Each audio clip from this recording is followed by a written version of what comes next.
¿Qué tal? ¿Cómo están? Bienvenidos aquí a Contrapoder en Viva Media, a la última tertulia de Contrapoder de este año, claro, de este año, porque volveremos en el 2026 si Dios quiere, pero habría que terminar y vamos a hacer balance de lo que ha dado de sí este 2025, incluso previsiones de lo que puede dar de sí este próximo 2026. Dices, ¿puede ir a peor la cosa? Siempre puede ir a peor, incluso puede ir a mejor.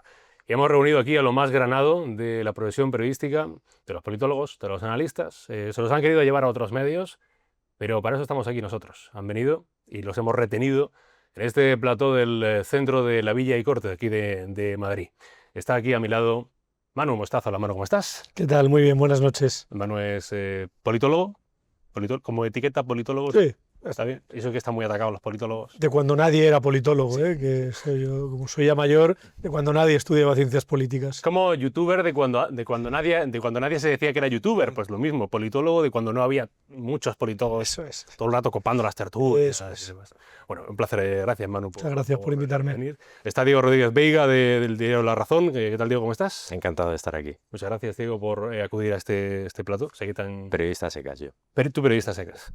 O sea, sin politólogo. Sin politólogo. Periodista, pero bueno, cronista también. Sí, eso sí. Estás ahí con los políticos ahí en En el Congreso. y... Poca actividad, ¿no? Últimamente. Sí, apenas pasan cosas ni nada por el estilo. Sí, estáis aburridos, Eso así que, bueno, ánimo para lo que queda. Bueno, ahora tienes vacaciones, ¿no? Hasta febrero, que no hay actividad para... Hasta la segunda semana, sí. La segunda semana de febrero. Sí, sí. No hay. Bueno, esta también vuelve a la tertulia.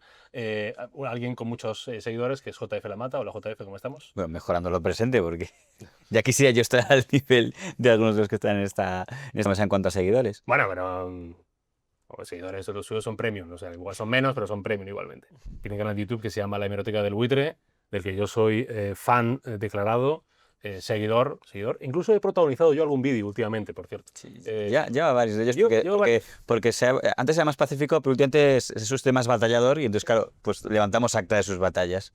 Voy a tener que empezar a pedirle dinero por usar mi rostro. Está Álvaro Yoki. Hola Álvaro, ¿cómo estás? Buenas noches, un placer. También periodista a secas. De tribunales. De tribunales, importante. Importante, yo creo que hemos traído una pata de cada mesa o de cada lado, que es el área de tribunales, digamos un área más mediática, porque también es interesante el análisis mediático, el análisis político, vamos a decir, y después alguien que es periodista, pero que también está en contacto con los políticos y que sigue mucho la actualidad del Congreso de los Diputados y de lo que allí se dice o se hace. Bueno, se nos acaba el 2025, espero que haya sido para todos vosotros un año en lo personal fantástico, ¿verdad? En lo político igual no ha sido tan fantástico, ¿qué vamos a hacer?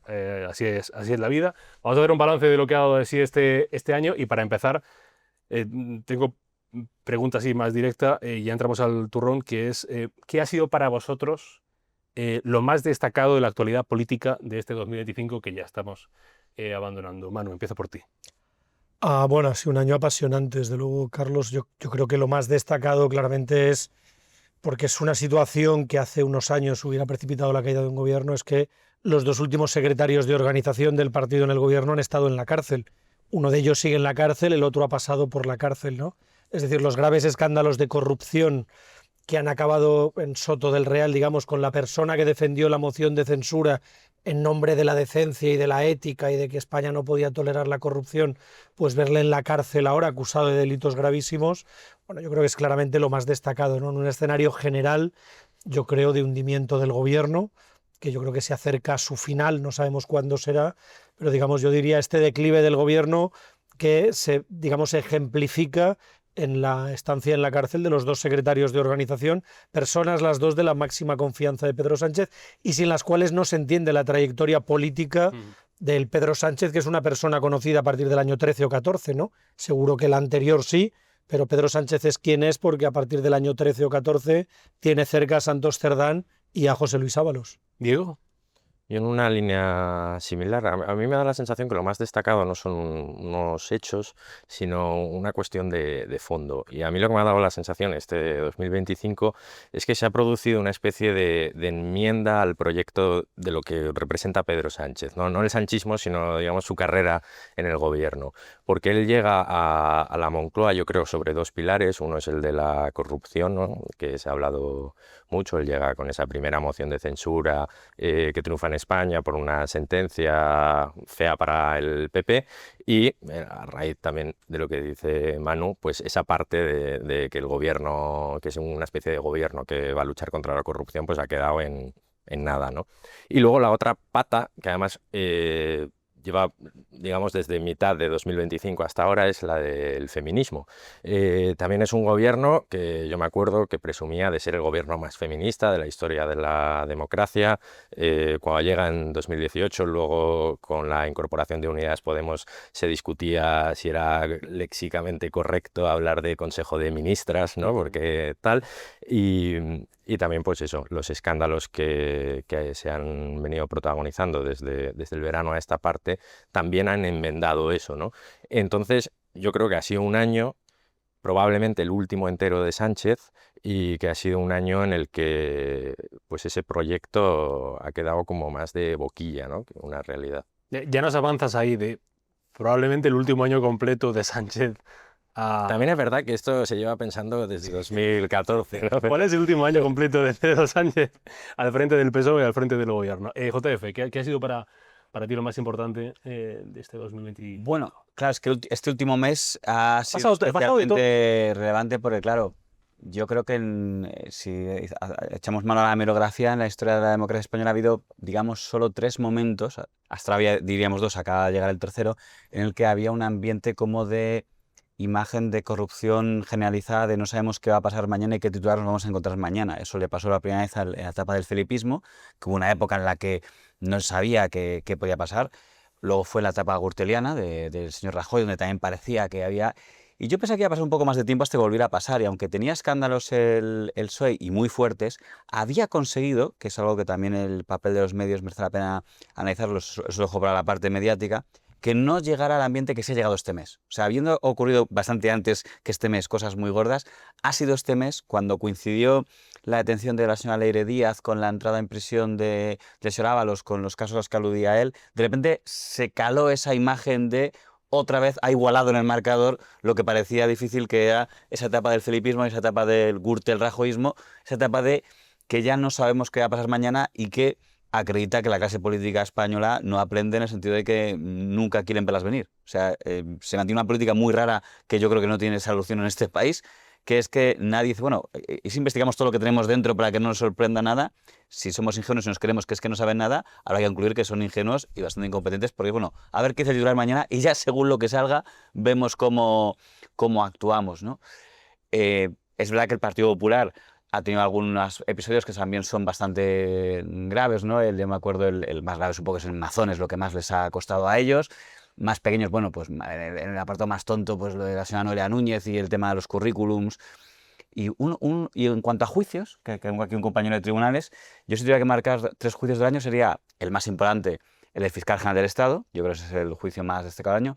Luego, uno también dio mucho, el de Rubiales, ¿no?, que es un juego que... Y luego ya, más discreto pero importante, todavía arrastramos una pieza del caso Gürtel, que fue este año, que fue el caso Arganda, que a mí me impactó cuando lo vi, porque es la primera vez que he visto a un político reconocer abiertamente el soborno que recibió, que eran el Ginés López, que era alcalde de Arganda, y Martín Blasco, que fue diputado. Y digo, sí, nos pagó $500.000, lamentablemente lo acepté, tal, que digo, uy, como estamos acostumbrados a que se cae inocente. Yo he escuchado el jueves, creo que fue el miércoles, a Santos Cerdán en el Congreso diciendo soy inocente. A estos también les recuerdo diciendo soy inocente en su momento, a Ginés López y Martín. Y acaban en el juicio diciendo sí, recibí él, porque han pactado. Con lo cual veremos si el Santos Cerdán soy inocente se mantiene, o pasa como con Martín Blasco y Ginés López, que dentro de unos años vemos otra versión cuando esté en el banquillo. Nuestro hombre de tribunales, Álvaro, ¿cómo lo ves? yo creo que este año ha sido en el que hemos visto que se ha bendecido la amnistía, ya tan olvidada, y en el que nos hemos olvidado de ella, lo que supuso cuando se hablaba que íbamos a amnistiar el proceso, a los que dieron aquel golpe de Estado ilegal, sacando las urnas, utilizando dinero público, que no nos olvidemos, una condena por malversación que hubo, y ha sido el año en el que hemos visto que un tribunal constitucional controlado por personas elegidas por los políticos, como Cándido Conde Pumpido, decía que es constitucional, una autoamnistía que, recordemos, fue aprobada en las Cortes por propios miembros de los partidos de las personas a las que se le iba a dar el perdón. O sea, ya un ejemplo de hasta qué punto se ha corrompido el sistema. Y, por supuesto, como decía mi compañero, ver por primera vez a un fiscal general del Estado siendo investigado, siendo procesado, siendo juzgado, siendo condenado. Y aquí, no nos olvidemos, hay que llevarse la buena noticia de que el Estado de Derecho va contra todo aquel que haga una ilegalidad, que incurra en una irregularidad. Da igual que sea el fiscal general del Estado, alguien tan importante como el que tiene el control de la Fiscalía, o que pueda ser cualquier persona que haya ocupado un ministerio o haya ocupado responsabilidad política. Y eso creo que es una buena noticia que nos llevamos de 2025, que quien la hace la paga y da igual quién seas. Es cierto que uno de los personajes de este año es Álvaro García Ortiz. Tenemos ahí, Iván, el vídeo del fiscal, esto de que me gustó mucho la frase esta que dijo, de la verdad no se filtra, la verdad se defiende. Antes de estar en la sala, con eso termino. Y les agradezco su paciencia. Una persona a la que no conocía me ha dicho una frase que me ha gustado mucho. Dice, la verdad no se filtra, la verdad se defiende. Y creo que es un poco el resumen de esto que ha pasado aquí. Pero bueno, era como una película de juicios, ¿no? Una cosa. Sí. ¿No? ¿No te parece una película de juicios, Manu? Sí, no, es una especie de figura retórica, ¿no? Alguien que no conozco ha venido a decirme esto, en fin, menuda payasada. Fue condenado, es una persona que ha incumplido la ley. Es tremendo, ¿no?, que haya llegado a celebrarse el juicio a un fiscal general del Estado, es decir, que no haya dimitido cuando estaba imputado, que haya sometido a la institución a este nivel de estrés. Pero bueno, creo que también es un poco una metáfora de lo que está pasando en los últimos años en España, ¿no? Cómo la institucionalidad está sufriendo y cómo las instituciones son llevadas a niveles de estrés para las que yo creo que no estaban diseñadas, ¿no? Ni el CIS, ni el Tribunal Constitucional, ni la Fiscalía General del Estado. La verdad es que es una cosa tremenda y yo creo que costará rehacer un cierto tejido institucional que hace 25 años dábamos por supuesto en España, ¿no? Gobernara quien gobernara, y yo creo que se han roto muchas cosas y no tengo claro qué incentivo va a tener el PP para recuperarlas, sobre todo si gobierna de la mano de Vox, digamos, ¿no? Es decir, volver a entender que no se puede pasar del gobierno al Tribunal Constitucional, que no se puede poner a un miembro de la Ejecutiva en el CIS, cosas que hace 25 años todos dábamos por supuesto, pero que se han ido perdiendo, ¿no? Que no puedes convertir Televisión Española en una pantalla de agitación y propaganda durante 24 horas. Bueno, me preocupa, ¿no? Me preocupa qué es lo que va a pasar en el año 2026 si hay cambio de gobierno, porque creo que la tentación de revancha, digamos, de los partidos de la derecha es comprensible, pero es peligrosa también. Como estamos aquí en el balance del contrapoder, en el balance aquí de B1 Media, vamos a recordar uno de los momentos del balance del presidente Sánchez, esto de cumpliendo. Que siempre me hace gracia que presentan el balance siempre con algo cumpliendo. Bueno, ya veremos si el juicio lo haremos nosotros, si se está cumpliendo o no. Tenemos a Sánchez, que me ha encantado esto, y el bostezo. Cuando se sube el sueldo a los funcionarios y funcionarias un 11% hasta el año 2028, es aburrido. De verdad, permítame que lo lleve un poco hacia el extremo, porque creo que es importante saber dónde está la sustancia de las cosas. La sustancia de las cosas que decías. Me hizo muchas gracias, la verdad es que tiene dotes para la actuación de telenovela. Vamos a empezar, si queréis, por ahí y ahora hacemos más repaso de todo lo que ha ido pasando. No sé si, Diego, tu conocimiento entiendo que del gobierno y de lo que pasa dentro igual es mayor que la de nosotros, porque estás más en contacto con la información y con ellos. Pero es cierto que incluso en esa comparecencia y en este balance del presidente del gobierno, los propios medios, vamos a decir, más afines a la Moncloa, tampoco le llegaban a comprar digamos, la mercancía que venía a ofrecernos, ¿no? Y veían a un presidente, digamos, un tanto agónico. Sí, a mí me da la sensación, viendo ese vídeo, que es un actor y que además ya la gente no se lo cree, ¿no? Porque, no sé, los presidentes del gobierno, cuando tú miras un poco cómo han ido ahora con los documentales que han salido, estos de La Última Llamada, tú ves que al principio tienen un aura especial y al final acaban sin poder dar lecciones de nada a nadie, ¿no? Y en el caso de Sánchez... Claro, todos los problemas los que estamos hablando, de la fiscalía, etcétera, son problemas que luego además generan un problema mayor, por valga la redundancia, porque no se están atajando las cosas del comer.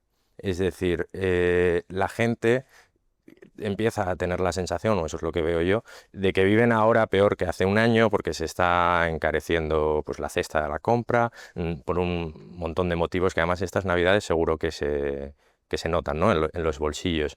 Entonces, él estaba hablando ahí de medidas y además lo hacía de una forma un poco como cachondeándose, pero yo creo que como la gente no está notando eso en sus bolsillos, a la gente no les está yendo mejor gracias al gobierno, está propiciando una especie de desapego no solo de medios de comunicación, sino tú te ves cualquier rueda de prensa de Gabriel Rufián o de Ione Belarra, que son gente de izquierdas que hablan de las cosas del comer, ¿no? Y entonces, como dice Rufián, la vivienda va a ser el gran problema de esta legislatura, ¿no?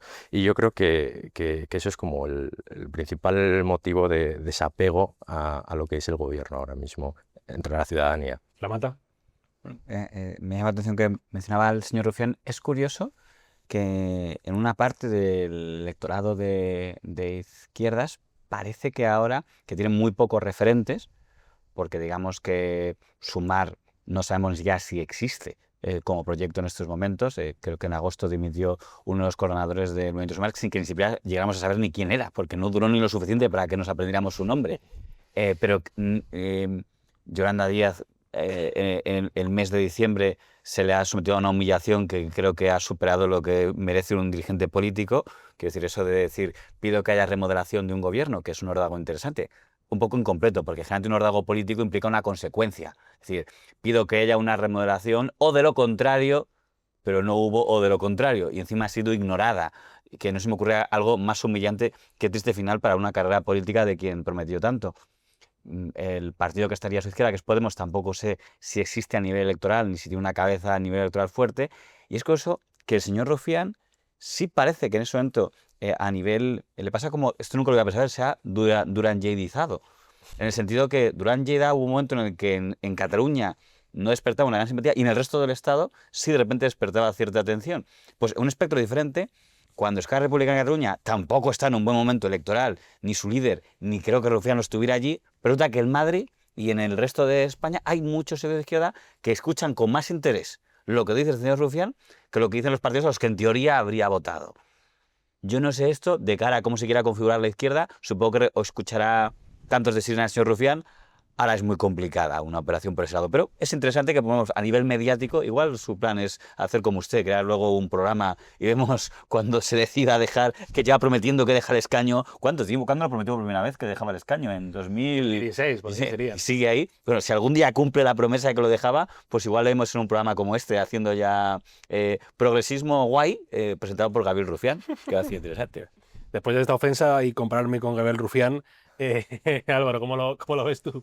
Yo creo que cuando un gobierno como este quiere vender que una economía va bien cuando realmente no va bien, tiene que sacar los datos macroeconómicos a pasear, porque realmente si uno va al día a día a cómo está la vida, no hay por dónde cogerlo. Decía Diego que la vivienda va a ser el problema de una legislatura, va a ser el problema de una generación que está viendo cómo trabajando no es capaz de pagar alquileres en las grandes ciudades, que a su vez no hay trabajo en el resto de puntos de España que no son las grandes urbes o puntos pues, como Madrid, Barcelona, en menor medida Málaga o Sevilla. Y hay una juventud, una generación que considera que no tiene futuro, que en muchos casos va a depender de la herencia que le dejen sus padres, que eso va a ser lo que va a marcar el poder adquisitivo que tú tengas en un futuro. Yo ahora con un banquero bastante bastante conocido, y me decía que lo que va a marcar cómo te vas a vivir de mayor ya no va a ser el trabajo, va a ser la herencia que puedas recibir de tus padres. Entonces, llegados a este punto, no hay medida progresista, ni bono tren, ni bono lo que sea que quiera sacar este gobierno, que pueda servir de verdad para ahogar los problemas que tiene la juventud sin futuro, que yo creo que es más la de ahora que la que en aquel momento se reivindicaba en el 15M. Manu. Bueno, sí, coincido básicamente, ¿no? con los análisis de mis compañeros de mesa. Yo creo que el escenario en el que estamos es un escenario muy delicado, ¿no? Porque yo insisto en el tema de la institucionalidad, porque es verdad, los problemas de los jóvenes, no hay ninguna duda, ¿no? Y es verdad lo que comentaba también el compañero de Rufián, es una buena jugada, ¿no? Lo de compararlo con Durán Lleida, yo no lo había pensado, pero es verdad que va por ahí, ¿no? Pero yo creo que el problema de fondo al que nos enfrentamos es un problema de desgaste de la democracia liberal, ¿no? Y el desgaste de la democracia liberal, que comienza hace unos 15 años, ¿no? Con la crisis del 8, no se está resolviendo bien y no tenemos ningún otro sistema mejor para garantizar la convivencia y el crecimiento y la prosperidad, ¿no? Entonces, pensar que hace 10 años la solución podía venir del populismo de la extrema izquierda o pensar que ahora pueda venir del populismo de la derecha, a mí, respetando la opinión de cada uno, que no soy yo más listo que el resto, pero quiero decir, creo que algo hemos aprendido los españoles, digamos, desde la transición, es que las cosas se solucionan con grandes acuerdos, con movimientos desde el centro y con mucha institucionalidad, digamos, ¿no? Y a mí me preocupa mucho la posibilidad de que esto se acabe enterrando, digamos, que sea una cosa como premoderna o no moderna y que lo moderno vuelva a ser como en los años 30 del siglo pasado, digamos, todas las ideologías que son hostiles al liberalismo, ¿no? Y yo creo que este es un problemón, es decir, mucho más importante que todo lo demás que tenemos, aunque entiendo que al que no tiene piso le preocupa el piso y el que no puede comer le preocupa la comida, ¿no? Sí. Pero yo creo que a largo plazo no es un problema de acceso a eso, es un problema más grande, ¿no? Los españoles crecimos durante un siglo, digamos, desde la generación del 14 hasta la crisis de los años 10, con la idea de que Europa y la democracia eran la solución, ¿no? Es decir, que si España era un país, digamos, atrasado o incompleto, nos decía Ortega y su gente, era porque ni éramos europeos ni éramos una democracia, ¿no? Digamos, los años 60, 70 nos trajeron crecimiento económico, luego llegó la democracia y parecía que tenían razón, ¿no? Que con democracia y con Europa éramos un país en crecimiento, homologable, etcétera, y me preocupa mucho que perdamos esa narrativa, ¿no? Y que pensemos que puede haber, digamos, una solución para los problemas de nuestra sociedad fuera de los sistemas democráticos o fuera del, digamos, del europeísmo, ¿no?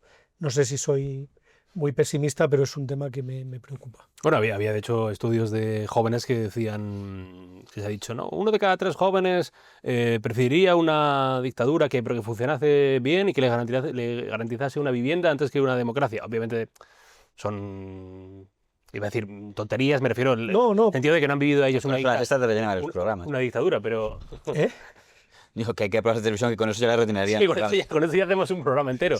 Pero me refiero, o sea, hay un sentimiento de orfandad de los jóvenes y de que la democracia no les está garantizando su propio bienestar, me refiero. O sea... No, y está claro, y yo lo entiendo, pero quiero decir, creo que también hay que entender que hemos explicado mal desde mi punto de vista el concepto de democracia durante años a muchas generaciones de españoles, ¿no? Nos quedamos con la parte filológica del término, el demos kratos, gobierno del pueblo, y eso es una cosa, si me permite ser un poco provocador, un domingo por la noche, es una cosa casi minoritaria dentro del concepto de democracia, ¿no? Es mucho más importante para mí en democracia, digamos, el respeto a las minorías y el derecho de las minorías a ser mayorías algún día. Es decir, en Rusia no hay una democracia, aunque la gente vote y aunque votara incluso libremente, porque ni se respetan las minorías, ni las democracias ni las minorías pueden ser mayoría. Tampoco lo hay en China, no lo hay en muchos sitios, ¿no? Entonces, yo creo que no entender que la democracia es un sistema muy frágil, muy complejo, muy complicado, donde tienes que hacer parte de la realidad de otras personas, que tú no tienes toda la razón, me parece muy preocupante. Desde el punto de vista conceptual, porque luego en lo práctico lo otro no funciona nunca ha funcionado, ¿no? Las dictaduras que han ido bien económicamente, como pudo ser el caso, por ejemplo, de la España de Franco a partir de los años 60, desembocan de manera natural en una democracia. Claro, la manera de mantener una dictadura es la pobreza, ¿no? Como pasa en Cuba, en Corea del Norte o en muchos de estos países. Entonces es ridículo, la solución nunca es un gobierno autoritario, porque nadie es tan listo, nadie lo sabe todo, ningún caudillo, pero me preocupa eso, que conceptualmente no entendamos que tenemos que respetar a las personas que no piensan como nosotros. Una frase muy bonita, y termino con esto que dice eso, ¿no? Que la democracia es hacer sitio a la realidad de los otros. Esto me parece fundamental y creo que es una cosa que hemos ido perdiendo en los últimos 20 años. Este último mes, digamos, un tanto agónico del gobierno, con escándalos ya no solamente de corrupción, sino también del asunto del llamado Me Too del PSOE, debe haber alguien en Moncloa que le ha dicho al presidente que diga le renta. O está en esta cosa como de hacerse joven, o de acercarse a los jóvenes y dice, voy a Radio 3, cuando la audiencia media de Radio 3, digamos, no creo que sean muy jóvenes, pero bueno, igual ha pedido volver a ir a La Pija y la Kinky, pero dijo esto del que a España le renta el gobierno. No merece la pena gobernar, aunque sea en estas circunstancias. Por supuesto que sí. A los españoles y a las españolas les renta este gobierno. Les renta a los jubilados y jubiladas que se les suban las pensiones conforme al IPC. Les renta a los jóvenes tener una beca. Les renta a los trabajadores tener una subida del salario mínimo interprofesional. Les renta a los padres y madres tener permisos de paternidad y maternidad. Les renta a las mujeres que sufren violencia de género tener un gobierno feminista que defiende sus derechos y no da un paso atrás. Claro que renta a este país tener un gobierno progresista. Público extremeño enfervorecido ante de este discurso de una relevancia histórica sobre le renta. Bueno, al lado le veo, ¿eh? ¿No se ha emocionado usted con el discurso? Es que parece todo tan hueco, de verdad. Es que se nota que Sánchez no dice le renta nunca. O sea, de repente era le renta, porque le han dicho que diga le renta, porque claro, le renta es así como joven, esa, el bola mazo. Diego, decías antes lo del último gobierno, el último año de Sánchez completo en el gobierno. La situación es tan comprometida como parece. ¿Tú crees que de verdad hay confianza dentro de la Moncloa en que se recuperen las relaciones, por ejemplo, con Junts? La verdad es que no lo sé, ¿no? Porque es una cosa que va pasando distintos episodios. Sobre el vídeo de Me renta, me recuerda al meme este del señor Burns de los Simpsons, está así como vestido de Otto, ¿no? Gordon. Sí. Y además creo que no le renta, o sea, creo que se puede rebatir que no le renta, que el Congreso de los Diputados ahora mismo está en un nivel de parálisis sin precedentes. Es la legislatura de las que menos leyes se han aprobado en la historia. Es equiparable esta legislatura a las de 2016 y 2019, que fueron legislaturas fallidas con elecciones, con repetición de elecciones y que no había casi plenos. Y ante este panorama que estábamos dibujando antes del alquiler, la cesta de la compra, etcétera, la gente lo que necesita es una acción de gobierno firme. Y no se está teniendo eso. Y en parte es por Junts que tú preguntabas, yo creo que no se puede reconducir porque Junts ha puesto en unas posiciones de máximos, unos precios muy altos porque tienen la amenaza, ¿no?, de Alianza Catalana. Sí. Tienen unos precios muy altos para el hecho de sentarse en una mesa con el PSOE, ni siquiera aprobarle unos presupuestos. Y han dicho, por activa y por pasiva, en voz alta y en vídeo, que jamás va a tener Sánchez presupuestos. Entonces yo creo que no hay una posibilidad de reconducir. Lo que a lo mejor hay una posibilidad de reconducir un poco el relato para que el golpe, cuando toque, no sea tan grande como podría serlo ahora, por ejemplo. La mata. ¿Le renta a España este gobierno? Bueno, no sé si es el mejor momento para reivindicar el feminismo del PSOE. Sí es cierto que fíjate, yo que recuerdo el programa que hizo usted hace relativamente poco sobre eso, que yo no pondría tanto en el foco en la parte de los escándalos que ha habido de abusos, en lo que la opinión que están diciendo unos y otros de estas personas, sino en lo raro que son los protocolos, porque lo extraño no es que una persona sea acusado de algo o de otro, que eso pues ya tendrá el recorrido que tenga y la subida que tenga, sino que lo que ha quedado claro es que renta más ir a los medios de comunicación que a lo interno, porque en varios de los casos se repetía el protocolo que decía, no, avisamos por dentro, no hicieron caso, los llevamos a los medios y entonces ya sí hicieron caso, ¿no? Pero sí es verdad que por intentar poner algún aspecto positivo, fíjese que uno de los puntos que cuando el señor Sánchez se acabe, si es que en algún momento se acaba su etapa en el PSOE, donde más, digamos, puede poner algo positivo es en el tema del PSC, que hay que recordar que cuando él llega al mando del PSOE, el PSC está hecho unos zorros. se le ha ido un montón de sector que se ha vuelto soberanista y se han ido todos a Esquerra, y otro sector se ha vuelto constitucionalista y se han ido todos a Ciudadanos, y se ha quedado en tierra de nadie. Un partido que ha sido el primer partido de Cataluña durante muchos años y se lo encuentra Sánchez casi en tercera o cuarta posición. Cuando, si mañana se acabara el sanchismo, el PSC es la única federación, y entre comillas, la vasca, muy entre comillas, pero bueno, la del PSC, que es estable, es relativamente fuerte. Y también se ayuda del desprestigio que tienen todas las demás, porque igual que hablaba del desprestigio de la clase política española, en Cataluña es sorprendente. Junts, por ejemplo, está ahora en sus peores momentos. Una figura que se ha ido este año, Jaume Giró, que parecía que era una alternativa, se ha ido porque parece que se ha tratado de un partido teledirigido por alguien cada vez más desacreditado desde Waterloo. Este año también vimos a Ernest Maragall dando por muerto al que era su jefe, Oriol Junqueras, políticamente hablando, ¿no?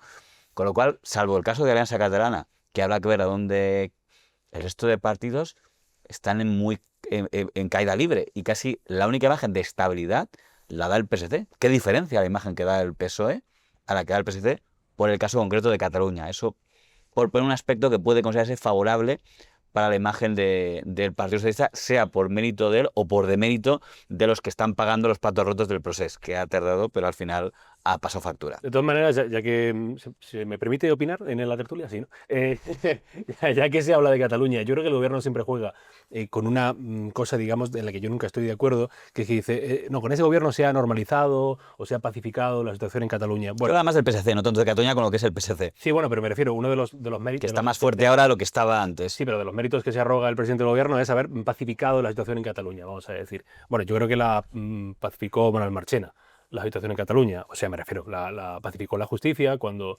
el movimiento independentista vio que enfrente tenía al Estado en su plenitud, y que si se saltaban las normas iba a tener una respuesta legítima, legal, con todas las garantías, pero una respuesta. Yo creo que eso es lo que pacificó.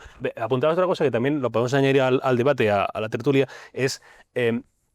¿Por quién saldrá Sánchez? Me refiero. Si saldrá por los socios, y ahí entra Junts, o ahí entra Rufián, o Podemos, que lo da por muerto, o Yolanda Díaz, que siempre amenaza con coger la puerta y quedarse y tal y cual, o vendrá dentro del PSOE.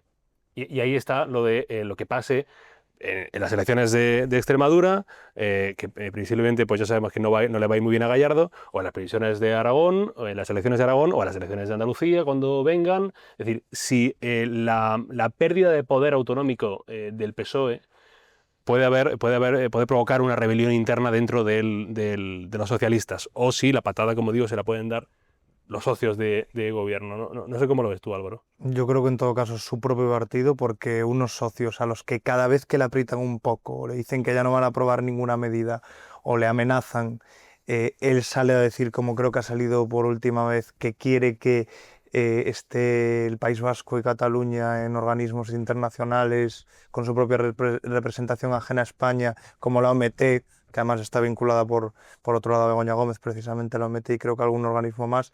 Creo que Sánchez hará todo lo que pueda para mantener ese apoyo de los socios, porque es su cheque de supervivencia.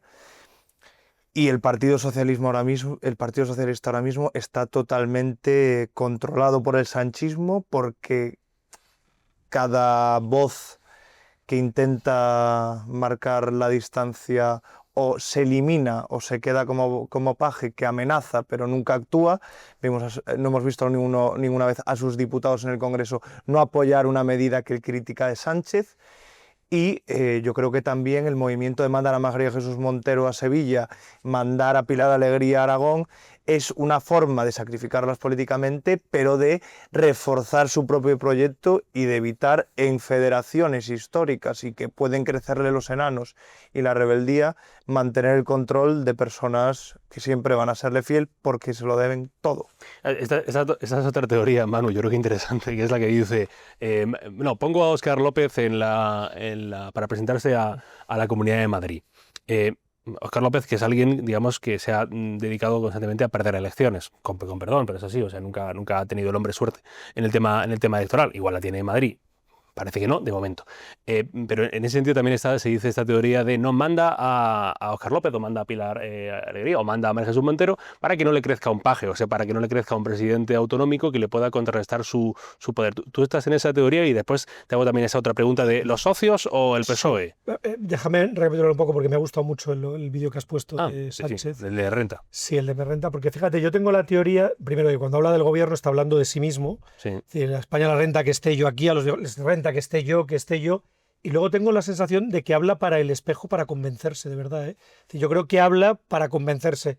¿Está bien que esté yo aquí? Sí, está bien, voy a seguir. Es decir, porque yo creo que está ya en un nivel, me da la sensación, ¿no?, de aislamiento y de síndrome de la Moncloa, donde probablemente nadie le dice la verdad, nadie le dice lo que está pasando, el nivel de rechazo que tiene, etcétera. Por otro lado, en relación a lo que decías, fíjate, yo creo que hay una cosa curiosa. No hay nadie, creo que excepto una persona, que igual os imagináis cuál es, no hay nadie que se haya acercado a Pedro Sánchez, desde que Pedro Sánchez hace carrera política a nivel nacional, que no haya acabado devorado, ¿no? Es decir, o sea, acabado, es decir, cómo está el PNV hoy y cómo estaba cuando apoyó la moción de censura, cómo está Junts hoy y cómo estaba cuando apoyó la moción de censura, en fin, cómo está todo el mundo que se ha acercado a él. También la gente, efectivamente, una parte de sus varones, ¿no?, que van siendo entregados un poco para entregar cabezas que no sea la suya. Únicamente a Arnaldo Otegi, es decir, a Sortu, es decir, a los herederos políticos de ETA, les ha ido bien con Sánchez. No lo digo como un elemento descalificativo, lo digo como una constatación, ¿no? Digamos, el único partido cercano al PSOE de Sánchez que está mejor hoy de lo que estaba hace 10 años es Sortu. Entonces yo creo que efectivamente Sánchez está usando a sus varones para ir soltando lastre. Tengo la sensación de que en el caso de Óscar López, como además de perder elecciones es muy aficionado a las conspiraciones, creo que también le está haciendo pagar una parte del papel que él hizo, porque creo que nunca han terminado de tener una relación muy normal, ¿no? Ni él ni Hernando. Ahí hay muchas cuentas pendientes desde las primeras primarias, las segundas, los años de la Jaime Vera cuando eran jóvenes prometedores de Pepe Blanco. Yo creo que hay algo más personal ahí, ¿no? Pero es verdad que el resto se van quemando y claro, él siempre puede decir, bueno, porque no era yo el candidato, ¿no? Si voy yo de candidato. Pero fíjate, él nos ha vendido un relato mediático exitoso. Pedro Sánchez no ha parado de perder elecciones. Es verdad que está el caso del PSC, es verdad que es un caso particular que yo creo que tiene otra explicación, pero digamos, el Partido Socialista es irrelevante en Galicia, es la tercera fuerza, es irrelevante en mi tierra, en Castilla y León, va a ser irrelevante en Extremadura, es irrelevante en Andalucía, es irrelevante en Valencia. En las grandes capitales de provincia yo hice el estudio cuando fueron las elecciones, pero no tengo tanta memoria. Yo creo que en las 6 o 7 más grandes solo es primera o segunda fuerza en una.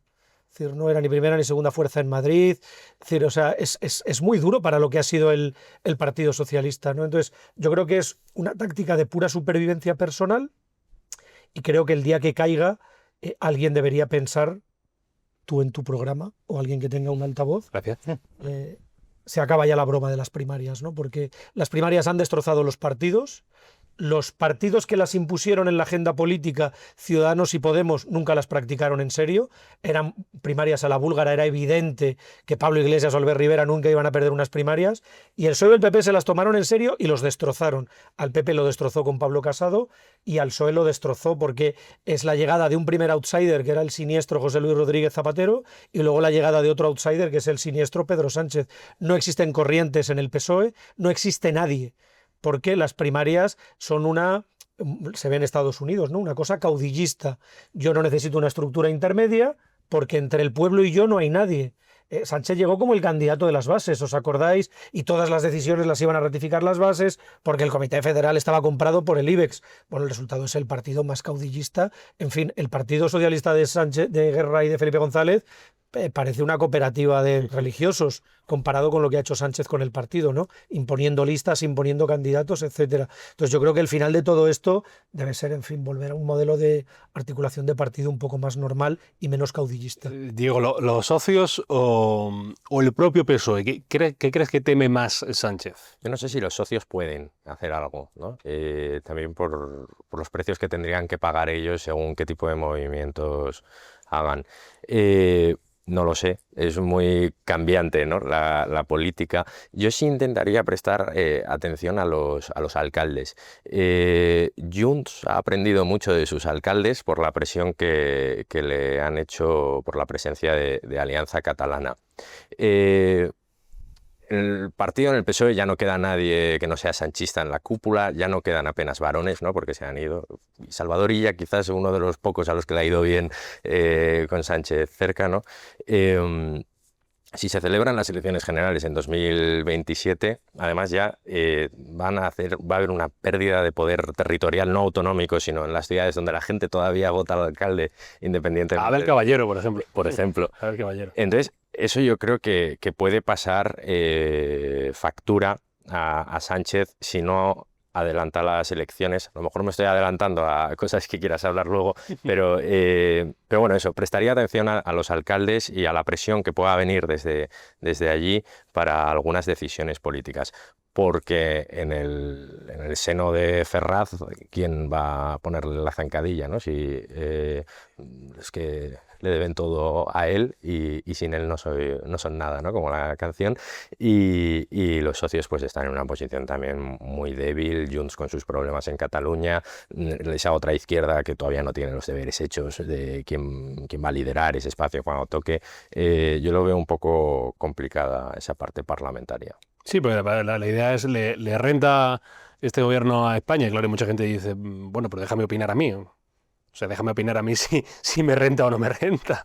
Déjame votar, por ejemplo, si me renta o no me renta este gobierno. Porque también recordemos, dentro de estas anomalías que decía Manu, que son muy peligrosas en el sentido, y tiene razón, en el sentido de que cuando llegue un gobierno del Partido Popular y de Vox, o del Partido Popular en solitario, o de, yo qué sé, Partido Andaluz de los Trabajadores, me da lo mismo, alguien que lleve 3 años sin presupuesdos dirá, bueno, ya, pero es que ya hubo un gobierno, 3 años sin presupuestos. Una legislatura en la que estas Cortes no han aprobado no se han presentado unos presupuestos a las Cortes. Es una anomalía más dentro de todo lo que pasa. Hay un dato, perdona, Sí. que es muy interesante, que es que desde que Sánchez llega a la Moncloa, porque me puse a contarlo para un artículo que hice, ha estado como presidente más días con los presupuestos prorrogados que con ellos en vigor. O sea, para ver gráficamente el problema que tiene este presidente con los presupuestos. No solo ahora, desde siempre, pero especialmente ahora. Antes de ir a la pata de la corruptela, que ahí hablará mucho Álvaro, me parece interesante la pata mediática, porque también, y esto lo decía con el asunto del balance del presidente del gobierno, una imagen de un presidente del gobierno con una desconexión real de lo que pasa en la calle, o sea, de que vive en su propio, ¿cómo se dice esto? El síndrome de la Moncloa, que al final acaba afectando a todos los presidentes. Ya incluso leía a medios afines, he leído cosas del diario El País, donde digamos que ya se está empezando un poco a dar la vuelta en algunas cosas, en algunos analistas que se consideraban, y entiendo yo que por parte de la Moncloa y de Ferraz, gente bien intencionada y gente querida, estaba empezando a decir, igual sería conveniente que Sánchez dejase el poder o se presentase a unas elecciones. Mata, ¿tú notas también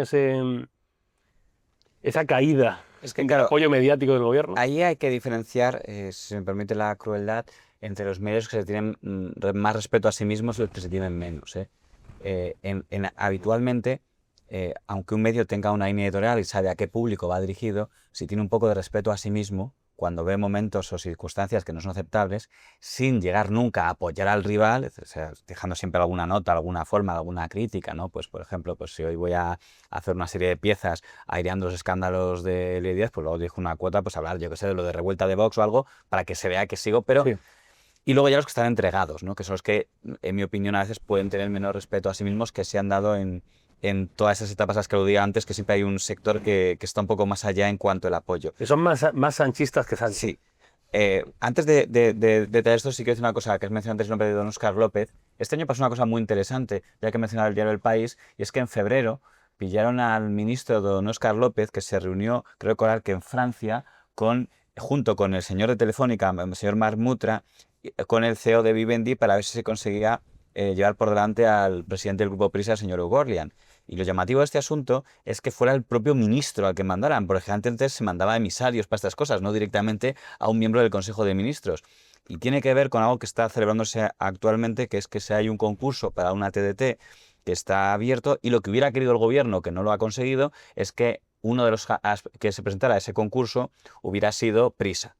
Como Prisa no ha querido hacerlo porque yo creo que tienen mal recuerdo de todo lo que cómo acabó su G-Cable, pues al final se han tenido que presentar por su cuenta ese sector de accionistas de Prisa que tiene más vinculación con el gobierno, que es el Global Alconada, señor Varela, señor Contreras, etcétera.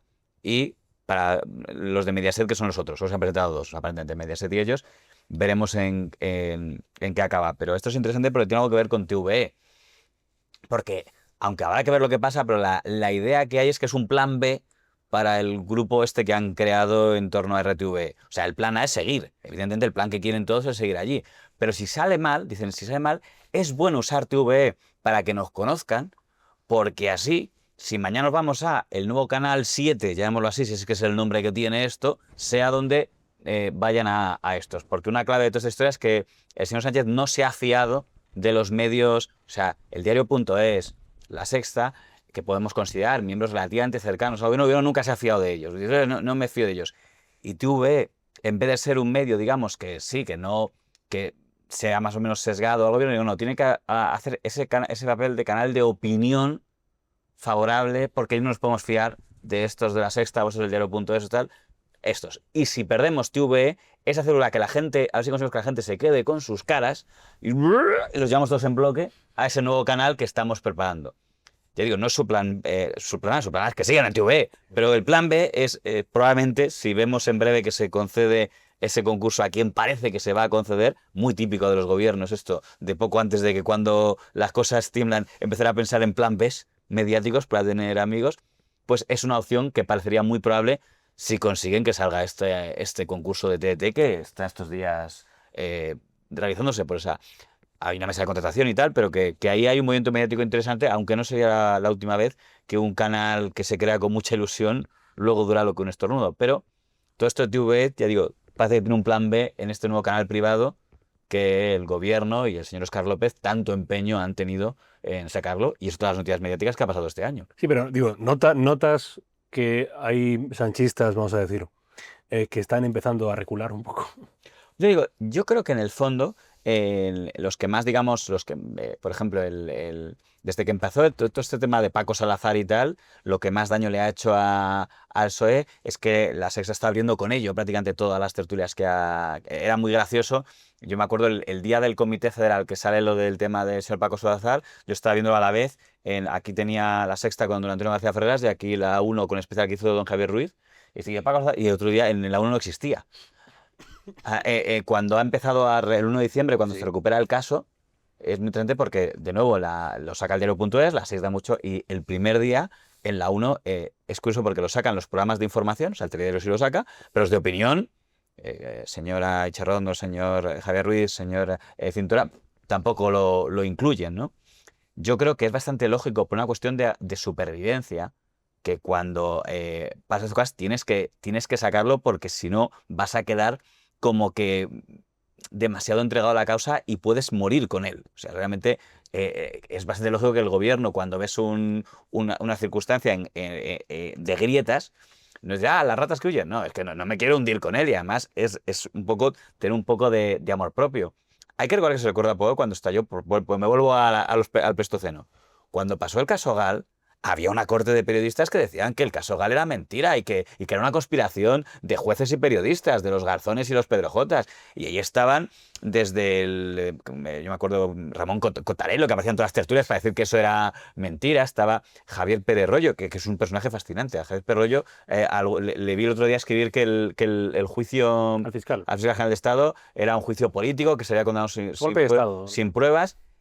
Si usted va al día que condenaron a Barón Rivera por los GAL al país, encontrará una tribuna de Javier Pérez Royo diciendo que ese ha sido un juicio injusto, que ha sido una mayoría política y no jurídica y que no hay pruebas de que sean culpables. Pero es que cuando se vio lo de los seres, yo vi a Javier Pérez Royo diciendo en Canal Sur que claramente no había ninguna prueba, de cómo se podía imputar a Charles Griñán si no había ninguna prueba contra ellos, y luego, después de que no aceptaran en Podemos, ¿por qué sería? Le vi en TV3 diciendo que el juicio al procés, que usted antes de Marchena, estaba claro que no había ninguna prueba, que todo era...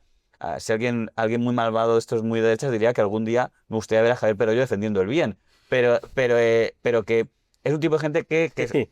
que ese sector siempre ha existido. Es como los que decían con los papeles de Bárcenas, no, bueno, pero son fotocopias, ¿no? Seguro que no valen. Siempre hay un sector y el sector generalmente no suele sobrevivir. Ya, yo tengo aquí porque, digo, me lo apunté porque, digo, para que quede constancia.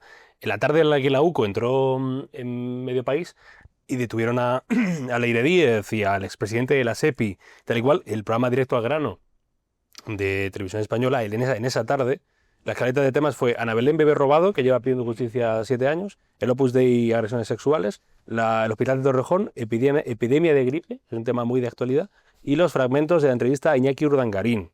Y yo pensaba, digo, un escándalo, o sea, no han tenido ni un minuto para hablar de Franco. Pero fíjese que ha mencionado usted el nombre de... No lo había pillado. Leire Díez, el nombre es alguien que ha hecho mucho daño a La Sexta, que no se ha contado mucho, ¿eh? Ese grupito que habían montado... Entonces, ¿saca usted toda la historia de los audios de Ferreras, de Es muy burdo y tal? Eso lo maquinó todo ese grupito de Pere Dolcet, de Leire Díez, de tal, se han dedicado a hacer todo el daño que han podido a La Sexta y esas facturas también se pagan, ¿eh? Dices, ha intentado destruirles, digo, pues ahora que encontramos un boquete de estos, pues nos vamos a acordar del asunto. Manu, ¿tú estás empezando a ver también una especie de viraje en los medios más afines al gobierno? Sí, fíjate, yo creo que sí, pero yo creo que el análisis, porque eso es humano, ¿no? Y efectivamente lo ha recordado muy bien nuestro compañero, porque pasó con la época de los GAL, cuando llegan los cambios. Pero fíjate, yo creo que lo más escandaloso de todo, o sea, lo que tendremos que decir esto, como dice Rafa Latorre, ¿no? Tendremos que jurar que todo esto ocurrió. Sí. Lo que de verdad es escandaloso es que hace un año, es decir, o sea, no en el año 75, no en el 39 con la caída de Barcelona o de Madrid, hace un año un grupo de personas que se llaman a sí mismos periodistas y que son agitadores gubernamentales, firmaron un manifiesto contra el golpismo judicial y mediático. Y decían que todas estas investigaciones, que por supuesto Santos Cerdán era un señor honorable, que lo de José Luis Ábalos era periodismo basura, sí, era una conspiración, no tengo aquí la cita literal, pero hablaba de un montón de derechas, ¿no? Mediático. Era la derecha judicial, política, mediática, social... Claro, el manifiesto contra el golpismo judicial y mediático, claro, porque decía los gobiernos eligen en las urnas. Eso es. Pero en el manifiesto se hablaba de un ataque de la derecha judicial, mediática, política, económica. O sea, había como varias divisiones de una derecha atenazando al pueblo trabajador, ¿no? Eso es lo más escandaloso de todo, porque no pasa nada porque cuando gobierne la derecha, frivolizando un poco, seguro que en la facultad me expulsarían de clase, todos entendemos que cuando gobierna la derecha, los medios más afines a la derecha suelen hablar más de deporte, ¿no? Y los medios más afines a la izquierda vigilan al poder, está bien. Y cuando gobierna la izquierda, los medios más afines a la derecha son implacables con la corrupción y los de izquierda pues miran hacia otro lado, ¿no? Claro, lo que no había pasado nunca es que, digamos, a los que les toca mirar para otro lado, encima acusaran a los otros periodistas de no ser periodistas y de estar llevando a cabo un golpe de Estado. Oiga, ¿de qué está hablando? ¿Cómo que un golpe de Estado? Hay periodistas haciendo su trabajo y si no te gusta, mala suerte, pero quiero decir... No está en la cárcel Santos Cerdán, José Luis Ábalos, Koldo, Leire acabará en la cárcel. Quiero decir, esta gente eran delincuentes y había una prensa que lo estaba persiguiendo, había jueces, y la respuesta de los medios, cuya misión es criticar al poder, vigilarlo, y si no lo criticas solo vigilas, habla de deporte, no puede ser atacar a los periodistas que sí hacen su trabajo. A mí eso me parece una cosa tan grave. Pero ¿cuándo sale ese manifiesto? ¿Qué estaba pasando esa semana de ese manifiesto? Ese manifiesto sale cuando el presidente ha dicho que tiene que tomarse 5 días. Por tanto, cuando hay una operación de decir soy víctima. Si usted ha visto antes el vídeo que he puesto, ya que ha puesto usted el señor Sánchez, parecía que quería dar pena, como con lo bien que lo hago y por qué no me quieren, ¿no? Demandando cariño. Esa estrategia es la que se hizo el año pasado con el tema de los 4 días, que era como decir, nuestro presidente es un mártir, es una víctima de una gran operación. Lo que pasa es que yo, y esto es una opinión subjetiva, creo que hay medios que se tienen un poco de respeto a sí mismos, creo que nadie del país o de La Sexta afirmó que ese manifiesto ni iba a ser, pero hay un grupo de periodistas que a lo mejor se tienen menos respeto a sí mismos y dicen, vale, pues si la operación es esta, es un momento para decir, oye, suscribimos esta operación. Esta operación es decir, el presidente es una víctima de una gran operación fascistoide para acabar con él.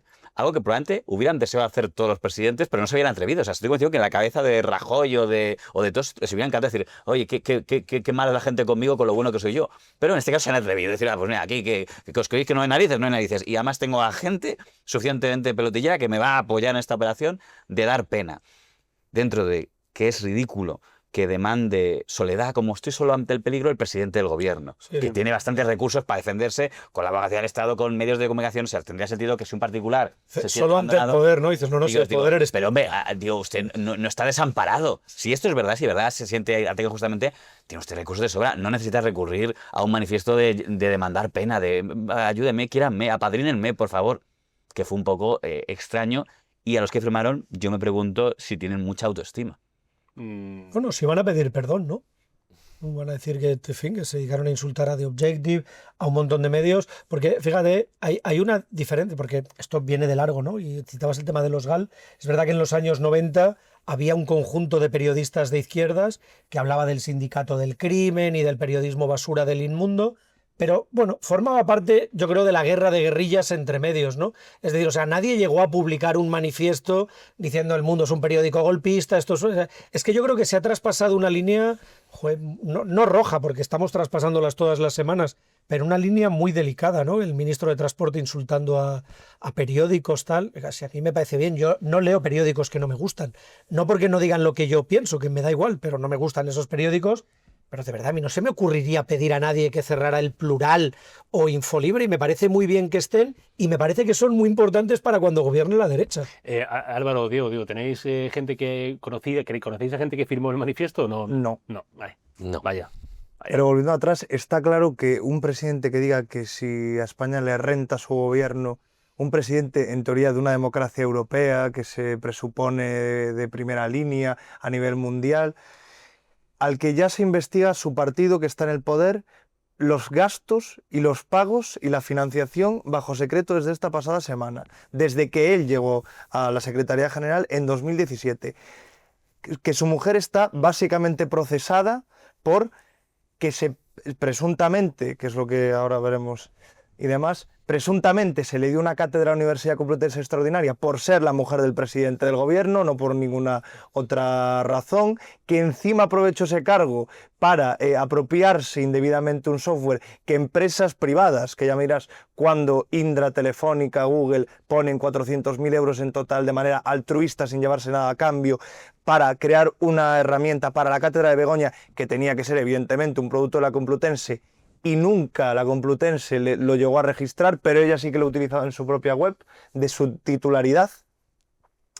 Que además una mujer del presidente del gobierno que utilizó una asesora de Moncloa, amiga suya, para sus propios negocios, para tenerla enviando mails, convenios, todo lo de la cátedra, y un hermano que se acerca el momento en el que será juzgado, porque a partir de que él asumió el liderazgo del PSOE, que empezó en la primera etapa de secretario general, se le puso un puesto a medida en la Diputación de Badajoz como jefe de una oficina de artes escénicas en la que él no sabía ni dónde estaba, incumpliendo cualquier tipo de normativa pública para dar un puesto de funcionario, que encima no iba a trabajar y se le daba teletrabajo cuando no estaba dentro de las condiciones del puesto. Y con un exmilitante sumándolo ahora, que se dedicaba presuntamente, según denunciaron dos fiscales, uno anticorrupción, José Grinda, y otro el fiscal Estampa, que fue el fiscal del caso Villarejo, que les intentó sobornar a cambios de trapos sucios sobre gente como Manuel García Castellón, que fue el instructor del caso Villarejo, de gente como el propio Alejandro Luzón, fiscal jefe anticorrupción, que está en hidrocarburos, que está en el caso Coldo llevando la representación de la fiscalía, contra el propio Grinda, a Estampa le intentó quitar trapos sucios, y la última, que un presunto blanqueo de capitales procedente de Venezuela, de los programas sociales del gobierno chavista y el oro del Banco de Venezuela, que se está investigando si se blanqueó a través del rescate de Plus Ultra por el gobierno de España por 53 millones de euros en 2021 con el gobierno de Pedro Sánchez, que el gobierno fue el que le dio el rescate a Plus Ultra, considerando una empresa estratégica con 2 aviones. Y por no hablar de Europa. Y lo de Zapatero. Sí, la implicación Zapatero, que hubo esa reunión, entiendo, con su amigo. Sí, lo que publicó Alejandro Tamasaguas en que publicamos nosotros esta pasada semana, que este señor Julio Martínez, tan vinculado a Zapatero, en los siguientes 2 meses después de que se concediese el rescate a Plus Ultra, asumió la administración única de 8 sociedades. No está así de golpe. Hay gente con suerte en la vida. Tengo el vídeo de que fue uno de los momentos, yo creo que más entiendo, dramáticos para el presidente. Cuando decía antes lo del victimismo, bueno, ahí hizo como pucheritos y pidió perdón por lo del caso Cerdán. Y por eso, a lo largo de esta tarde, he pedido a Santos Cerdán su dimisión como secretario de organización con efecto inmediato, su renuncia al acta como diputado del Grupo Parlamentario Socialista, y por eso, de nuevo, quiero pedir disculpas a la ciudadanía. Porque el Partido Socialista, y yo como secretario general del Partido Socialista, no debimos confiar en él. Parece el rey cuando pidió perdón. Sí, Ya sí. está en ese punto. Poco sí. Decían algunos que se había hecho, como decía esto, contouring, o sea, que se había como marcado las... Y los tensores de Sí, sí, para provocar más pena, que se había puesto un traje más ancho para parecer que estaba más... ¿Tú estabas en esa rueda de prensa, Diego, o no? Sí, ¿estabas? Sí. ¿Estabas ahí? Fue en verano, ¿no? La Pues sí, que dieron en Ferraz. Un poquito antes de verano. ¿Cómo lo viste? ¿Tan desamparado como parece? Junio. En junio, sí. Sí que es verdad que estéticamente eso yo creo que fue ¿no? el momento en el que de repente se le empieza a ver como ahora, que es un poco fantasmagórico, ¿no? Hay una cosa de esto que me resulta muy curiosa, porque también porque yo antes cubría el PSOE, también estuve en la rueda de prensa de cuando estalló todo este tema del caso Koldo, ¿no? Que el Koldo fue el primero, y se empezó ahí una batalla con Ábalos por sus responsabilidades políticas, ¿no? Y a Ábalos se le pidió el escaño, no lo dio, se le quitó del grupo y se le sacó del partido por responsabilidades políticas, antes de que en teoría estuviera imputado y... ellos seguramente sabrían que la cosa pintaba fea, pero antes de que pasara nada. Ese vídeo o ese momento envejece muy mal cuando ves todo lo que ha pasado desde entonces y el presidente no ha asumido ni una. Y además le hemos visto solo 2 momentos de autocrítica, ese y luego también con el tema de los presunto acoso sexual en el PSOE, también un poquito de autocrítica, ¿no? Pero... Sí, pero la autocrítica es decir, asumimos la responsabilidad. Sí. Dices, ¿en qué lo asumes? Además es como echarlo Que dice que lo asumes. Ya está. Sí. Fíjese, antes decía que el Partido Socialista había igualado el tema del felipismo o el tema del rajoy-culturismo. Hay algunos puntos en los que puedes situarse en una situación peor. Peor todavía. Explicaré, es verdad que aquí no se ha fugado nadie, que eso fue un hito que aún está pendiente de superar, pero por ejemplo en aquella época sí se entendía, vuelvo a lo de la autoestima que se pueda tener, que cuando has hecho el ridículo te tienes que ir. Me explico, por ejemplo, Antonio Asunción, que era ministro de Interior, que había defendido públicamente a Roldán y había dado la garantía de que Roldán no se iba a fugar, cuando se fuga, dice, bueno, pues me voy a mi casa, dimito, porque ha hecho el ridículo después de salir en toda España diciendo, fíjense usted de este hombre. Carlos Olchaga en el Congreso defendió públicamente a Mariano Rubio. Cuando Mariano Rubio entra en prisión, Olchaga al día siguiente dimite. Asunción no era responsable de la corrupción de Roldán, no dijo, no, como yo no he robado, me quedo. No, porque entendió, no se refería a que tienes que ir únicamente por tener responsabilidades penales. Simplemente es, oye, yo he apoyado a este tipo. Solchaga, que yo sepa, no fue imputado por el caso Ibercorp, pero entendió que como he hablado la cara por Rubio, si Rubio cae, cae. Santos Cerdán, el día antes de que pase esto, ha sacado un comunicado el PSOE, diciendo que es totalmente inocente. Presumimos que si hacen eso es porque habrán preguntado, han hecho, si es un comunicado, garantizamos que el señor Cerdán no tiene ninguna relación con ningún tipo de operación tal, y resulta que es Servinávar tal, digo, oye, ¿quién ha hecho este comunicado? ¿Quién ha hecho esta investigación? Porque ha hecho una investigación malísima. Tendrá que irse. Entonces dices, en ese aspecto estamos peor, ¿vale? Ya menos autoestima. Es como cuando... Lo que no hay es asunción de responsabilidades. Claro, cuando antes le he echado unas flores a ella, las voy a quitar en este asunto. Ella había dicho que no iba a haber amnistía. Y le obligaron a tragárselo. Si te obligan a tragarte algo, lo lógico es que te vayas y bueno, pues entiendo el cambio de posición, entonces me voy a mi casa, pues como Gallardón se fue a su casa cuando cambiaron de opinión en el tema de la ley del aborto. Ahora que hay como bastante menos autoestima, da igual, bueno, pues ayer dije eso, pues hoy digo esto otro. En lo que es preocupante, y fíjese, me quedo con el comentario que hacía antes de la situación de la democracia, es decir, qué poco mecanismo hay, y me preocupa porque tampoco tengo claro que lo tenga la oposición, de trabajo interno. Si nos creemos que de verdad esto es una operación de golfos y tal, y que no tiene ninguna implicación de la cúpula, lo lógico es decir, oye, tendré que usar por lo que ha pasado en mi partido. Hará algún tipo de investigación interna. Algo que suena muy bien, como le hemos dado de baja de militante, se ha descubierto como una estafa. Porque resulta que la supresión de militancia es el truco para que digan, ¿usted investigó? No, porque como ya no era militante del partido, no tenía nada que investigar. El caso de Leire Díez es bastante escandaloso que si de verdad ella no tiene nada que ver, tú oyes unos audios donde dice que una persona está hablando en nombre de tu partido y en nombre de la Fiscalía, que sí, inmediatamente una investigación interna, quiero saber qué ha hecho esta persona durante los últimos 2 años. Y te querellas contra ella. Claro, aparte de que sea, pero además, si lo hubieran hecho, seguramente hubieran encontrado lo que ha acabado encontrando la UCO del tema de los amaños, ¿no? Con lo cual, me preocupa. El otro día, por un caso del PP, cuando salía el caso de Almería y salía ese hombre Bonilla, no, yo no sabía nada, tal. Digo, bueno, el primero de esta persona fue detenido hace 2 años. ¿No has preguntado lo que había pasado en Almería? Y dices, no hay ningún partido tiene un mecanismo de decir, oye, antes de que me entere por el telediario, me entero. Y lo uno al tema de los presupuestos, porque lo comparo, corrupción, con el tema de los presupuestos. Qué poco parlamentarismo hay en este país. Si la única alternativa que hay es o prorrogo o elecciones, que es lo que dice el PP. O sea, el PP, en cuanto no ha podido hacer acuerdos con Vox, elecciones. Dices, se supone que democracia, y me quedo con el comentario de que hay que cuidar la democracia. Se oiga, pero trabajenlo. No pueden en el Congreso o en las autonomías acordar presupuestos, o el nivel de los políticos es, no hay acuerdo. El caso de la oposición, pues elecciones, y en el caso del gobierno, todavía peor, pues prorrogo. Pues qué democracia está quedando, como bien advertía el compañero. Sí, fíjate, yo respecto a lo de Santos Cerdán y estas declaraciones que has puesto el presidente, me parecen de una profunda hipocresía, porque tú le ves ahí y efectivamente el día anterior decía esto, pero pocas semanas antes Núñez Feijóo le preguntó en el Congreso por Santos Cerdán y Sánchez se rió de Feijóo y le dijo, usted viene aquí a insultar a personas honorables, tal.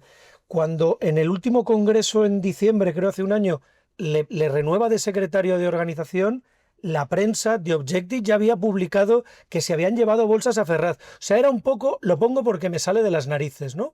Y efectivamente voy a la parte que tú señalabas, que es el tema de la responsabilidad. Claro, hay que distinguir entre la responsabilidad judicial y la política, ¿no? O sea, un error político no tiene por qué llevarte a la cárcel. Pero claro, que nadie asuma responsabilidades por alguien que ha nombrado, a mí me lleva a otra reflexión, porque si jugamos a esto, juguemos de verdad. Bueno, cójanse los militantes de una lista, de un partido, y hágase la lista por sorteo. Oiga, militantes del PSOE en Zamora, 250, a un sorteo, te ha tocado a ti, pues tú eres el que va de diputado. Porque claro, digamos, la garantía que da es que si yo soy el líder del PSOE del PP en Zamora y te pongo a ti, joder, te conozco y tengo 3.000 militantes y te he puesto a ti. Si tú sales un golfo, yo evidentemente, esto no es en fin, el mundo antiguo, no voy a ir a la cárcel contigo. Pero joder, alguna responsabilidad tendré. Muy breve, cuando María Jesús Montero dice pongo la mano en el fuego por Cerdán, ¿por qué lo está diciendo? Se supone que es porque le conocerá, o es que lo dice a cualquiera, no, lo he hecho a cualquiera que estuviera. Se supone que es por eso. Cuando, si te has equivocado y te la ha colado, se entendería decir, bueno, pues como Asunción, como Solchaga, pues a tu... Aquí, pues nada. Hoy en día se asumen consecuencias políticas y responsabilidades políticas cuando estás a punto de entrar en la cárcel.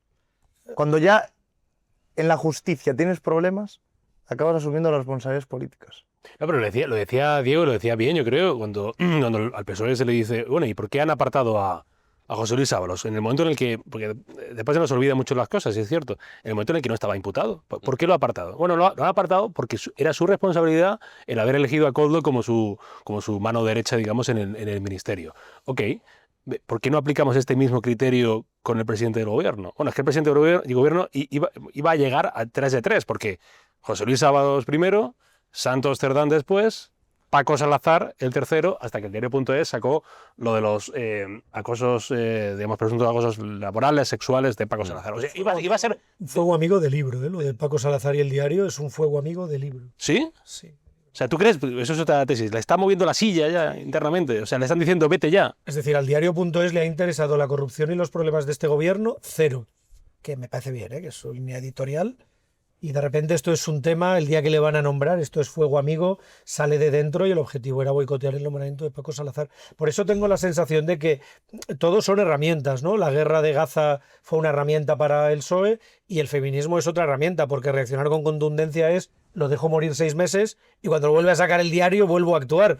Pero si no actúo yo no hago nada, ¿no? Porque en el fondo, es decir, la ventaja de ser un killer de la política, como yo creo que es el presidente del gobierno, es que como no crees en nada, todos los temas te vienen bien, ¿no? Entonces, si ahora que polariza Israel, pues Israel, ahora que polariza el feminismo, y mañana la corona, pues a por la corona, ¿no? Porque como tampoco tienes ningún límite, porque el objetivo es volver a mirarte al espejo y decir, os renta que esté yo aquí, ¿verdad? ¿A qué es mejor que esté yo a que esté otro? ¿Sí? espejito, espejito, ¿a qué renta? Pues claro, me quedo, ¿no? Diego, ¿tú crees que es fuego amigo? Yo no lo sé, pero hay que tener cuidado con la teoría, a ver si la víctima va a ser Paco Salazar, ¿eh? Si tenemos el diario.es y se puede decir en favor de él que yo diferenciaría entre los medios que viven solo de opinión, como puede ser el plural.com o yo qué sé, o la Gaceta de la Biosfera, por un ejemplo, otro lado, que a los medios que por lo menos tiene una redacción de gente trabajando de cierto nivel, y es verdad que el diario.es en alguna ocasión por ejemplo, cuando acaba de llegar el señor Pedro Sánchez, sacó el tema de Cara de Montón, se llevó por delante a Cara de Montón, quizá porque era la etapa en la que estaban con el máster de Casado y era un poco complicado no usar el reserva 1 para otros, ¿no? Y una cosa curiosa, este tipo de cosas no le vienen bien, porque mientras que, por ejemplo, cuando se meten con Cifuentes, subió mucho los suscriptores de diario.es, cuando se metieron con Montón, bajaron. Porque lo más cañita de este país no son los anunciantes, son los lectores. Sí, ¿no? Dice, le estáis haciendo el juego al PP. Aún así, fíjese, cuando ocurre el Paco Salazar, sí tiene toda la pinta por las fechas, una mañana a pocas horas de que se nombre, que claramente alguien quería cortocircuitar ese nombramiento.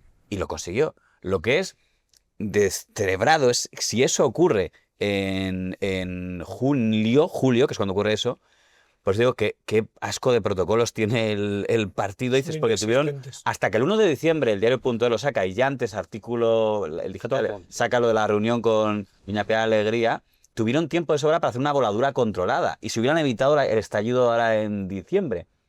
Pero volvemos a lo de siempre, y por eso yo soy muy pesimista con toda la clase política, porque me hubiera encantado que el Partido Popular o Vox hubieran dicho qué asco de protocolo tiene el PSOE, no como nosotros que tenemos este protocolo, para que si pasa lo mismo, no pasaría. Y visto que se han limitado a decir, no, qué baboso está. Diga, bueno, pero el caso es que protocolos pocos, por lo que veo. Álvaro. Y el caso homólogo lo vemos precisamente en José Tomén, el que era el presidente de la Diputación de Lugo, al que en la Secretaría General del PSDG, Besteiro, le habían llegado esas denuncias. 6. 2 meses antes, y hasta que no salió en Código 10 el contenido de esas denuncias de un canal interno, que está claro que a un canal interno solo tiene acceso el propio partido, no pasó nada, no se asumió responsabilidades, no se le amenazó con no apoyarle y tener que irse. Él al principio por la mañana decía que no se iba, hasta que no le apretaron las tuercas desde Ferraz o desde la propia federación, y que el bloque salió diciendo, también por presión mediática, que le iba a no apoyar. El señor no dejó la presidencia de la Diputación. ¿Y qué le pasa que el señor Besteiro dice ese día en Código 10 que él no sabía nada? Él no sabía nada. Y ahora ha dicho que lo sabía desde octubre. Y sigue ahí. Y dices, es interesante. Y no dimite. Tampoco. Sí. No hay responsabilidad política. Sí, dimitir es difícil. Ahí sí yo. Dimitir es difícil. También lo hemos hablado, el papel de los socios y el papel de Sumar, que nadie sabe muy bien qué es Sumar. Ni qué hace ahora mismo, porque aparte ni ellos, ¿no? Llega un momento en el que la situación es casi de lástima, porque hemos visto a Yolanda Díaz diciendo hay que salir a las calles con la condena al fiscal general del Estado, hay que salir a las calles a defender la democracia. Nadie le ha hecho caso. O sea, nadie le ha hecho caso a Yolanda Díaz. Lo mismo que dice, le puede decir a Sánchez, hay que remodelar esto. Nadie le hace caso. O sea, saben que no va a irse. Parece que Sumar va a durar lo que dure este gobierno. Sí, o sea, que la fecha cruzada de Sumar es lo que dure este gobierno. Sí, porque además posiblemente los buenos resultados que puede sacar hoy domingo Unidas por Extremadura en Extremadura, si saca un buen resultado, que parece que lo va a sacar, es un golpe en la línea de flotación de Sumar, porque aunque la candidata es ambigua en relación a Sumar, explícitamente Sumar está fuera de esa coalición, aunque hay algún nombre en los puestos más bajos, pero digamos es un poco el sueño de Pablo Iglesias y de su pareja, ¿no? Es decir, Izquierda Unida, Podemos y gente que pasa por allí, pero dejando fuera a Sumar, y les puede ir bien en Extremadura. Tengo 2 cosas para cerrar. Primero, apuestas. Apuestas sé que siempre es difícil, porque ¿de qué depende? De muchas cosas. Da igual, no pasa nada. Pero lo importante es que nadie se acordará si falláis y vosotros podéis vanagloriaros si habéis acertado y sacar el corte en redes sociales. Entonces, la cuestión es, ¿Sánchez aguantará un año más entero en la Moncloa, Diego? Yo creo que no. Que hacia otoño tendría sentido convocar unas elecciones generales, creo. Ahora, este señor sorprende. Sí, ya sabemos que igual de repente dice la semana que viene en Nochebuena, oye, que elecciones en febrero. Manu, tú... yo me equivoco mucho, o sea, que no me lo toméis muy en cuenta. No, yo creo que no va a llegar ni al verano y creo que va a ser por un cisne negro. Y como un cisne negro no sabemos por qué se produce ni cuándo, pues no sabría deciros por qué, pero creo que ocurrirá algo y Sánchez tendrá que convocar elecciones. ¿Y el siguiente líder del PSOE será una mujer? No, creo que el siguiente líder del PSOE no va a ser una mujer. La mata, ¿cómo lo ves?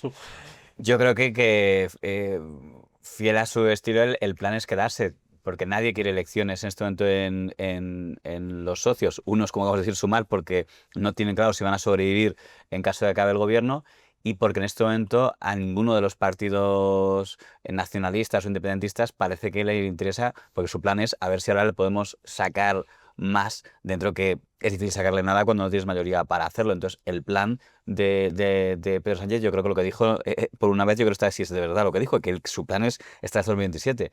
Ahora bien, coincido en que si hay cisne negro y tiene, para empezar, a los propios alcaldes, que no son los primeros en decir, no, sí, hombre, vamos a recibir nosotros la torta, los que más van a hacer campaña para las elecciones en otoño van a ser ellos, va a decir, sí, hombre, vamos a pagar nosotros por ti.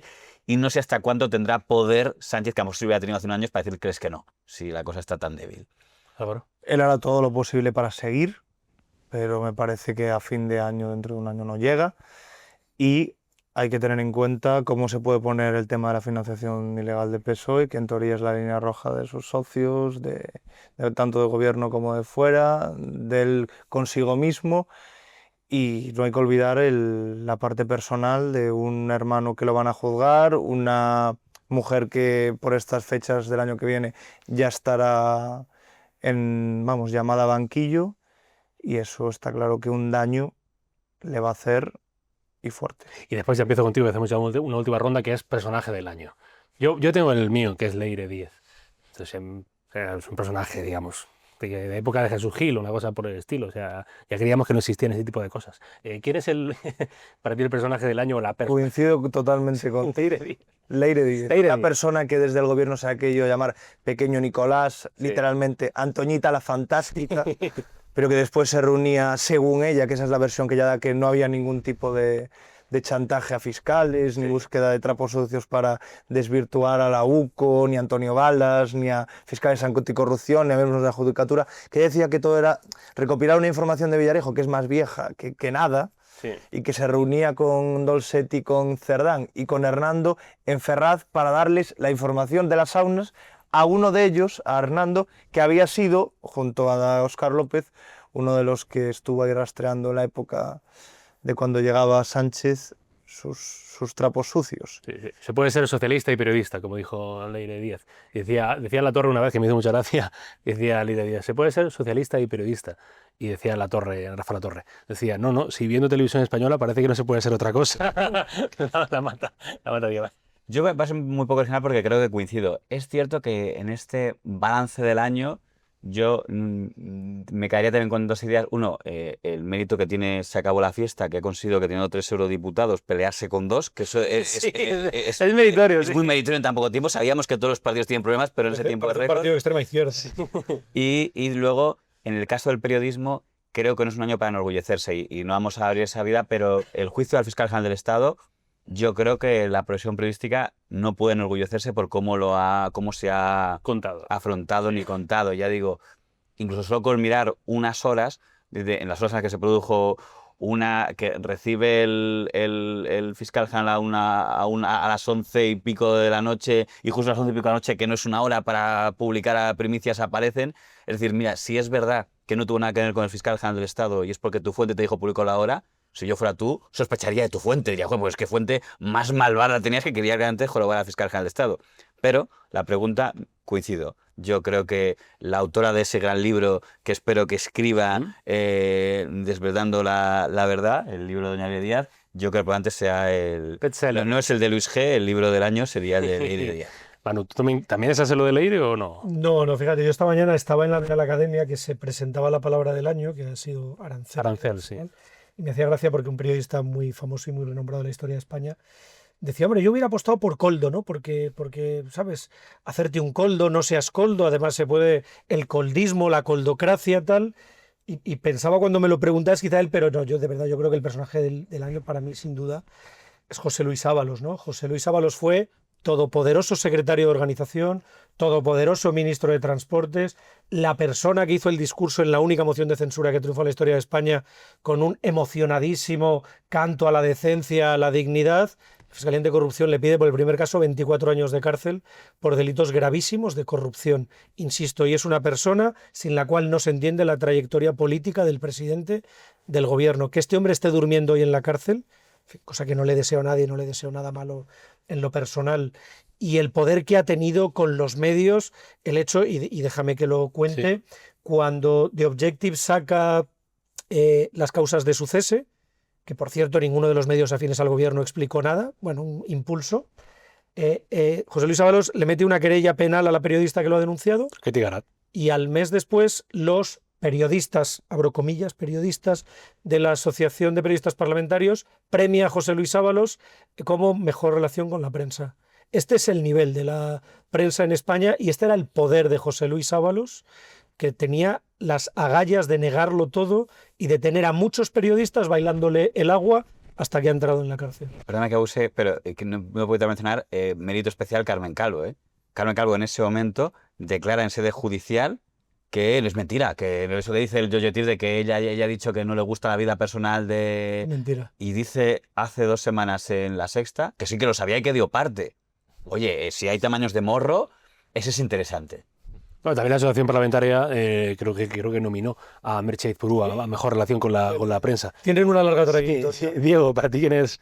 Pues me va a desmarcar un poco Sílvia Orriols, bueno, sí, es interesante. Sí. La líder de Alianza Catalana, porque si no fuera por ella, España tendría presupuestos generales del Estado y la legislatura llegaría hasta 2027 sin problema, yo creo. Pues es interesante, sí, Sílvia Orriols. Es un fenómeno político bastante particular, porque aparte han dicho que no se van a presentar al Congreso de los Diputados. Que también dijo que no se iba a presentar a las autonómicas catalanas y al final sí. Sí, es que no hay que fiarse de nadie. Diego Rodríguez Veiga, gracias por venir, Diego. Gracias a ti, Carlos. Gracias, Manu Mosaza, gracias por venir. Placer. JF La Mata, Un placer. gracias por venir, a pesar de equipararme con Gabriel Rufián. Lo mantengo. Y lo mantiene además el cabrón. Que diga Álvaro Yogui, gracias por venir. Gracias a ti cuando quieras. A ustedes, estuvo yo en Valencia ahí colocando las cámaras, poniendo los vídeos. Que pasen una feliz Navidad, una feliz entrada al 2026 y que volvemos. ¿Cómo dijo esto? Volveré, ¿no? Esto era Terminator el que decía, ¿no? MacArthur, yo pensaba. Sí, MacArthur. MacArthur, volveré. Bueno, volveré. Ya eres cultura popular, Sí, ya es cultura popular. Feliz Navidad, feliz entrada de año, descansen, cuídense, hasta pronto.